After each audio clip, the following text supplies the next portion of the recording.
Let's see how this shit goes. What up, everybody? It's your boy, Tard Kent, aka the Man of Steel book. Arrow Video has just announced their slate for the month of July 2024. I know I'm a couple of days late. What do you want from me? I'm in a master's program. I'm supposed to finish up this semester. Okay, I'm supposed to graduate in less than a month. I got a manuscript to work on. I'm sorry I'm a few days late on this video, but we're here to talk about the important stuff. Is this month from Arrow Video a disappointment? I'll let you be the judge, or maybe my wife. She knows a lot about disappointment. But I kind of feel like that's my fault. My penis is small. Anyway, first up from Arrow Video this month, Loop Track. I say this month, but I mean July. Loop Track on Blu-ray. This is a UK only release. I haven't heard of this one before. Haven't seen it, haven't heard of it. I read about it a little bit after this announcement. I'm not sure how excited I am for this one. And it's not releasing in the US anyway, so probably for the best. I'm going to hold off on this one until I get a chance to maybe check it out. And if I like the movie and they release it in the United States, I don't know about you guys. I'm not fucking with importing movies by and large. On rare occasion, I will. So I'll make an exception, but mostly I want to buy US domestic releases. If for no other reason than when I get a fucked up disc, I can go bitch to the people and I can say, Paramount, my Dragon Slayer disc is fucked up. What are you going to do about it? And then they can ignore me for 3 weeks. Another UK only release is going to be The Last Starfighter, which they're putting out on 4K and Blu-ray in the UK only, as I said a second ago.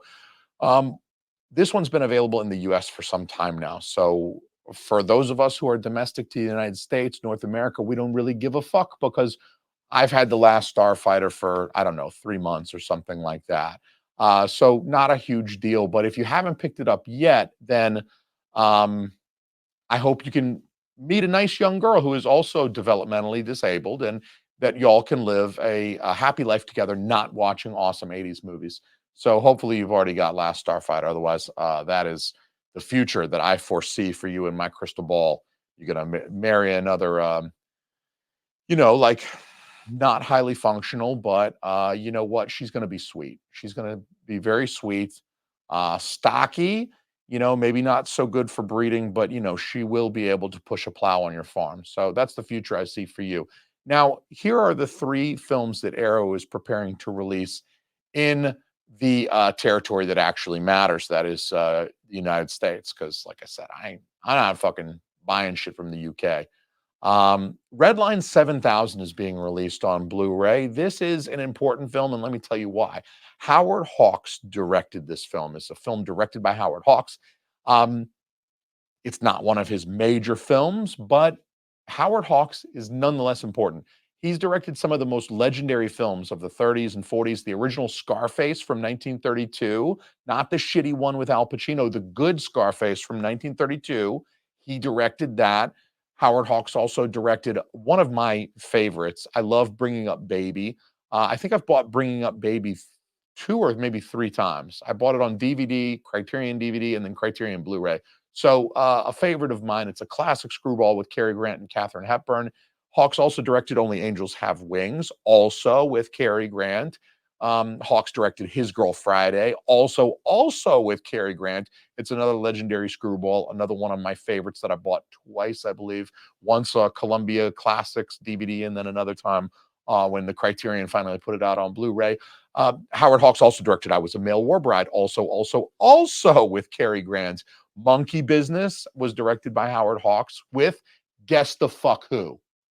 Cary Grant. You got it. Howard Hawks might be the only guy with a bigger boner for Cary Grant than me. Monkey Business also starred Marilyn Monroe. Hawks directed The Big Sleep with Humphrey Bogart. Gentlemen Prefer Blondes, also with Marilyn Monroe. Rio Bravo with John Wayne. So it's really clear that Hawks had a long and prolific career in Hollywood, and he directed films that maybe you didn't know Rio Bravo was directed by Howard Hawks. Maybe you haven't even seen Rio Bravo. Shame on you. But the idea is that you probably have heard of the movie Rio Bravo. Hopefully you've heard of John Wayne. Howard Hawks, he's been there. He's done that. He fucked our mothers. All of the above.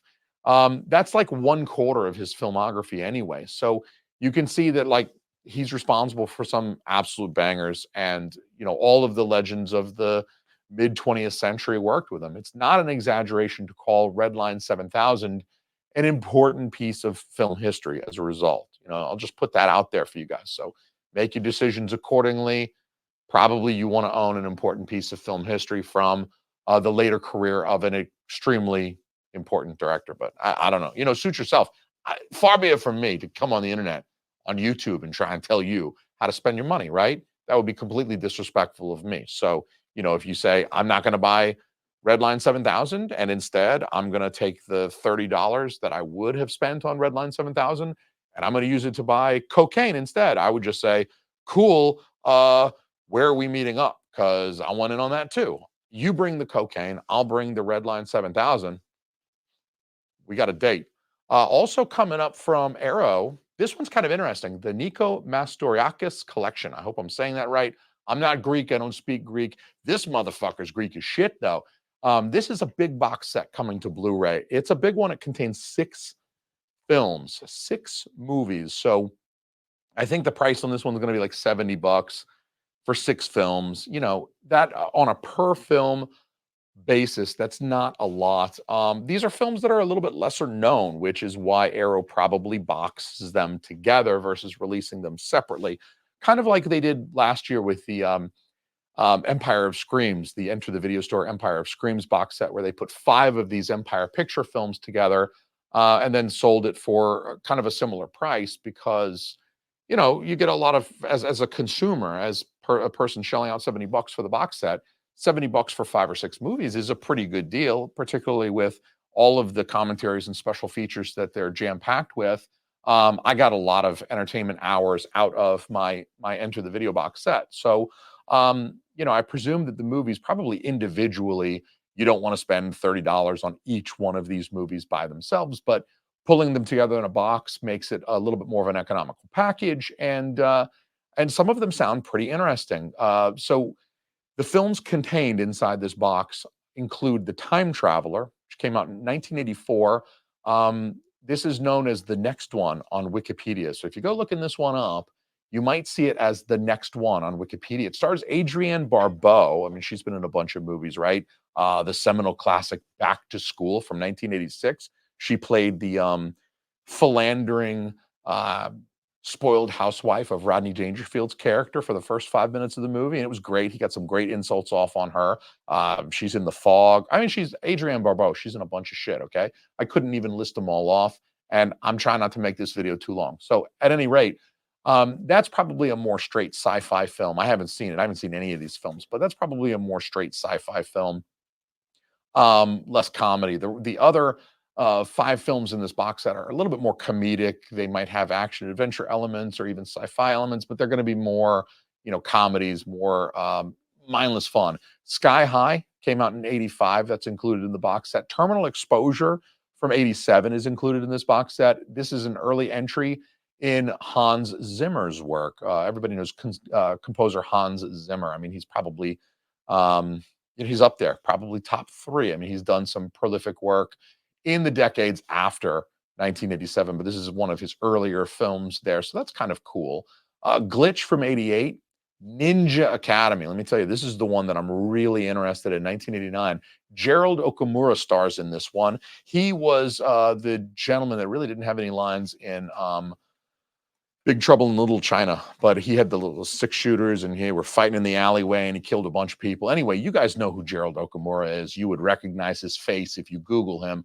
Ninja Academy sounds like a ridiculous and stupid movie. I read about it, kind of the premise, what it's about. Yeah, it's going to be stupid, but I'm actually kind of like low key excited for Ninja Academy from the 80s. The Naked Truth is going to round out this box set that was released in 1992. So again, this set really seems comprised of mostly 80s era B movie comedies. It's right up my alley. I got to say, Arrow's got my number on this one because they're obscure 80s B movies. They're silly. They're funny. This is pretty much exactly what I'll plunk money down for. So I'm excited about this one. I have a feeling that that's going to be a purchase for me for the month of July. And maybe expose me to some new movies I haven't seen. So that's always good. The big one of the month, the big one for July this year is The Man from Uncle.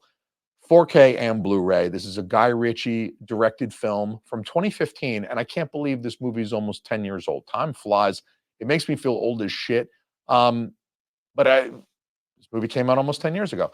This movie has Henry Cavill. Everybody loves Henry Cavill. It also has Armie Hammer, which nobody really talks about him anymore. Fine, with good reason. But let me just say, on the topic of Armie Hammer, I was ahead of everyone on hating Armie Hammer. I hated Armie Hammer before any of you motherfuckers. I promise you that. His fucking name is so stupid. He should have stuck with Armand Hammer or even used his middle name and gone by Douglas Hammer. He could have had a real name. I mean, somebody please, please mount a cogent argument for precisely why Doug fucking Hammer doesn't sound infinitely better than Army Hammer. It's such a fucking idiot name. Like his younger brother's name is Air Force Hammer. He's got a cousin named Navy Hammer. However, I should say now that Black Ops Hammer does sound pretty fucking cool. I'm going to go trademark that as my gay porn name right after this. People will download a gay porno starring Black Hammer and never expect a white guy. It's going to be fucking awesome. Anyway, Army Hammer sucks. We all agree. I hated him before he did bad things with his penis because I hated his fucking name. So I didn't trust him from the get go. And it just goes to show you that you can't judge a book by its dumb fucking name. So I tried to watch The Man from Uncle several years back. I mean, probably 7, 8 years ago at this point. And I don't recall any of the film. I didn't make it through. I didn't make it through. I don't remember the movie. I don't even remember why I stopped watching it at the time. I probably passed out. It might have been, I was ripped off shrooms, probably edibles, quite likely. So, it might not be an indication of the film's quality, the fact that it didn't make it all the way through. There are good movies that I have not made it all the way through simply because I'm a ridiculous retard. And anyway, I do tend to enjoy Guy Ritchie's films with the exception of that stupid King Arthur one. And if I can make it through that one, I should be able to make it through The Man from Uncle. So who knows? Maybe in July, I try again. All right. Which of these movies got you hyped for July? Are you hyped for July, or are you just going to save some money? Give your wallet a break. Maybe Arrow can leave you alone for the month of July. That'll be nice. Holler at me in the comments. Also, we can get messed up and we can watch the fireworks because we're talking July. Let's get messed up. Watch the fireworks. Hit me up. Give me a call, and I'll bring the Redline 7000 if you bring the Booger Sugar. Okay, sound good? All right. Peace.